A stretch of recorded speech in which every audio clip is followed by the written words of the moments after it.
আজ সন্ধ্যেবেলা করেছিলাম হচ্ছে ফুলকপি সেদ্ধ করে ফুলকপির বড়া। হ্যাঁ, এবার হচ্ছে কি যে আজকে তো শনিবার, অন্য কিছু খেতে পারবো না, তাই একটু খেতে ইচ্ছা করলো ফুলকপির বড়া, তাই আজকে একটুখানি ফুলকপির বড়া করেছিলাম কোনে। ফুলকপিটা হালকা করে সেদ্ধ করে নিয়েছি, বেসনটা নুন হলুদ আর গোলমরিচের গুঁড়ো দিয়ে মেখে ফুলকপিটা সেকে, সর্ষের তেল ছিল, রিফাইন তেল ছিল না আজকে, সর্ষের তেল দিয়ে করেছি। একটু গ্যাস হয় সর্ষের তেল দিয়ে খেলে পরে, কিন্তু কিছু করার নেই। হ্যাঁ, কিন্তু খুব ভালো লাগে কোনে। একটুখানি কর্নফ্লাওয়ার দিয়েছিলাম কোনে বেসনের মধ্যে, আর হালকা একটুখানি সোডা দিয়ে দিয়েছিলাম। দেখো বেশ ভালোই লাল লাল একটু ফুলেছে কোনে।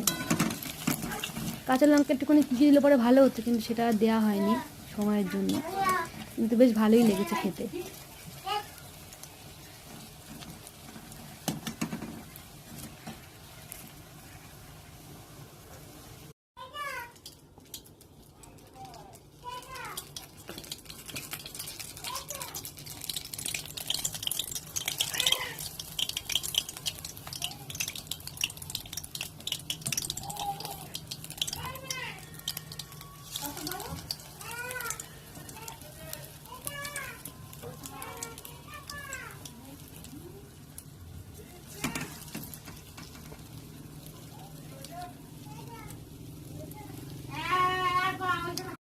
কি চার্জার, এটা চ্যাপটা নাকি? হ্যাঁ হ্যাঁ, চারটা।